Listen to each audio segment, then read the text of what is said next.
Hey guys, welcome to You Malik Think One Step Ahead. We are here with another episode of Table Talk with You Malik. आज का दिन बहुत ही खूबसूरत है और हमने सोचा क्योंकि एक सिचुएशन बड़ी रफ सिचुएशन के बाद हम लोग सारे finally we are back at work, so I thought कि कोई ऐसा टॉपिक लेके आया जाए जिसके ऊपर हम डिस्कशन करें और अपने ग्रुप में क्वेश्चंस लें जिस पे हमें लोगों को हम बता सकें that how you can deal this situation. तो आज का जो हमारा टॉपिक है जिसके ऊपर हमने अपने ग्रुप में क्वेश्चंस लिए वो है जी that how you can stay positive during the tough times और during the times when you have too much workload over your shoulders. आप उसको ओवरकम कैसे कर सकते हैं, डील कैसे कर सकते हैं। So without wasting your time guys, हम चलते हैं अपने पहले सवाल की तरफ जो मिस्टर उमेर ने हमारे से पूछा है, how to manage work load. आप देखेंगे एक बहुत ही बेहतरीन किस्म का सवाल है और बड़ा क्रिटिकल क्वेश्चन भी है। हम लोग 90% ऑफ द टाइम्स हम अपनी पोजीशन लूज़ कर जाते हैं, हम अपने टारगेट्स को अचीव नहीं कर पाते, हम अपने ड्रीम्स को अचीव नहीं कर पाते, अपने गोल्स तक नहीं पहुंच पाते इस वजह से कि हम वर्क लोड को प्रॉपरली मैनेज नहीं कर पाते। अगर हम उसको प्रॉपरली मैनेज करें तो हमारे लिए चीज़ें बहुत ईजी और बहुत आसान हो सकती हैं।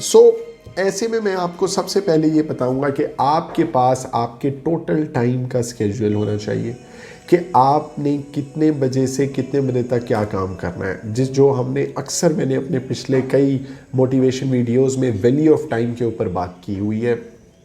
जब आप वैल्यू ऑफ टाइम रखेंगे ना, यू विल नो कि यार मेरे पे वर्कलोड है, मेरी प्रोडक्टिविटी 2 आवर्स की एक टास्क की, 3 आवर्स की एक टास्क की, तो आप अपने टाइम को प्रॉपरली मैनेज करते हुए you can very easily divide that workload. ठीक है, ऐसे में जो सबसे इंपॉर्टेंट है कि आपको चीज़ों की तरफ फोकस रहना चाहिए। That you are working for what, you're working to achieve some target, you're working for your accomplishments, you're working for your dreams। आप बहुत पॉजिटिव रहें और आप बहुत ज़्यादा उसके अंदर जो है कह लें कि फोकस रह करके काम करें। दूसरी इसमें बात ये कि आप दूसरों को हेल्प करें, ये बहुत इंपॉर्टेंट है because if you are gonna do this, आपको वही help during your tough times, during your workload time, आपको वो हेल्प वापस आएगी। You can request your colleagues, you can request your team members that help me out with it. So that is the way that you can easily manage the workload और उसको deadlines में divide करें और उनको strictly follow करें। जब आप strictly follow करेंगे तो things will gonna get better। तो आज इसे पूछते हैं mister Jain, what steps should be taken to avoid workload, anxiety and stress? Oh wow, that's a very psychological question I must say। देखिए, there are certain steps अगर आप उनको लें तो आप बड़ा easily avoid कर सकते हैं स्ट्रेस और एंजाइटी को जो आपके वर्कलोड पर आती है। उसके लिए जो मोस्ट इम्पॉर्टेंट काम ये है वो ये है कि आप किसी भी चीज़ को अपने ऊपर हावी ना होने दें। आप किसी भी चीज़ को बहुत ज़्यादा अपने ऊपर जो है वो कह लें उसका ऑब्सेशन ना क्रिएट करें, चाहे वो कुछ भी है, चाहे वो आपका ड्रीम है, चाहे वो आपका काम है, चाहे वो आपकी वेकेशंस हैं, कुछ भी है। हर चीज़ को एक लिमिट में रहते हुए करें। बहुत ज़्यादा आप किसी चीज़ में खो जाएंगे तो वो आपके लिए एंजाइटी बनेगी। अब हम लोग देखते हैं अक्सर लोग क्या करते हैं कि जी 5 o'clock ऑफिस क्लोज़ किया, घर गए, उनके घर में भी ऑफिस के काम चल रहे होते हैं, तो आपको एंजाइटी ही होनी है ना भाई, आपको डिप्रेशन ही होना है। आपको ये पता होना चाहिए कि द मोमेंट हम ऑफिस से निकल गए, हमने ऑफिस छोड़ दिया, हमने वर्क एरिया को ड्रॉप आउट कर दिया, वी हैव हर स्ट्रेस, हर परेशानी को छोड़ के जाएं अपने डेस्क पर। Don't carry the extra baggage. Airline वाले कहते हैं ना जी एक्स्ट्रा बैगेज ना कैरी ऑन करें, तो don't carry the extra baggage in your mind. आप बिल्कुल रिलैक्स रहें। सबसे पहला स्टेप आपका ये होना चाहिए कि जब आप ऑफिस से निकलें, forget the worrisome, forget everything, forget about tomorrow, forget about everything। Plan करके जाएं, क्लोज करके जाएं डे को, उसकी ओपनिंग को प्लान करके जाएं नेक्स्ट डे को, और जस्ट जब निकल जाएं दफ्तर से तो आपके माइंड में ये ना हो कि सुबह क्या होना है। घर जाएं यार, बच्चों के साथ टाइम गुजारें, फ्रेंड्स को टाइम दें, फैमिली को टाइम दें।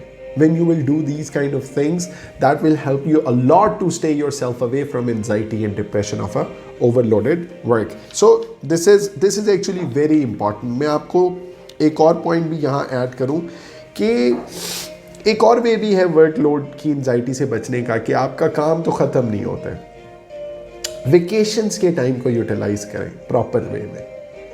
जब आप वेकेशंस पे जाएं, हम देखते हैं लोग वहाँ लैपटॉप खोल के बैठ जाते हैं, लोग कंप्यूटर्स खोल के बैठ जाते हैं, ऑफिस से इन टच है, आपके वेकेशंस भी डिस्टर्ब होते हैं।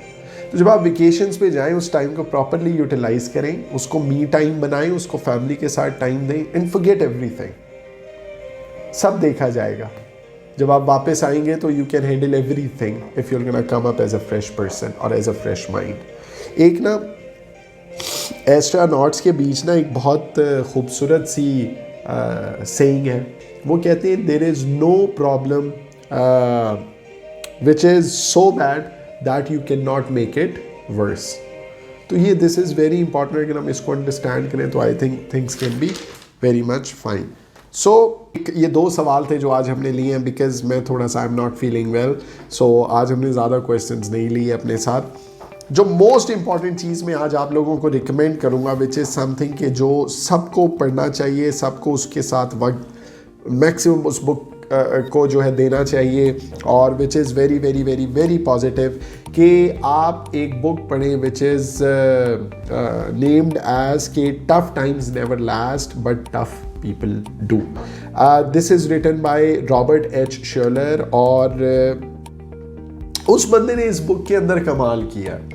उस बंदे ने आपको ये बताया है दैट थिंकिंग पॉजिटिव की पावर क्या है।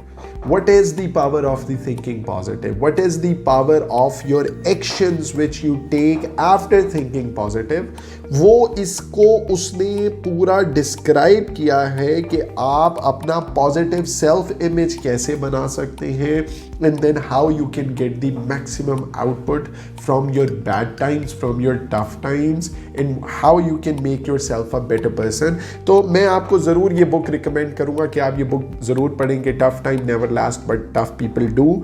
और Robert is a wonderful scholar, और उसकी आप ये बुक जब पढ़ेंगे you're gonna learn many new things, you're gonna learn a lot about passing through tough times, कि हम क्या करते हैं, हमारे पास कोई बुरा टाइम आता है ना तो वी से सो यार ओहो बैड टाइम आ गया, मैं क्या करूं, and we start procrastination, we start procrastinating, that is too bad. कितने मज़े की बात है कि आप एक बैड टाइम आया है और आप उसी को अपने उसी से वो फ़ायदा उठा लें जो आप शायद अच्छे टाइम में रहते हुए नहीं उठा सकते थे। समझे मेरी बात? So that is very important factor. सो मैं आप लोगों को ये रिकमेंड करूंगा कि ये बुक पढ़ें and learn that how to get the benefit out of your bad times, out of your tough times. So thank you so much guys for watching down our today's video। और आज की video थोड़ी short भी थी, थोड़े questions भी कम थे, just because I'm not feeling well, but we will come up with another show, and I hope आपको ये पसंद आया होगा। Don't forget to share, like and subscribe our channel, और इसको ज़्यादा से ज़्यादा शेयर करें ताकि लोगों तक ये नॉलेज की बात जो है पहुंच सके, and we'll see you very soon. Thank you so much guys, have a wonderful evening ahead.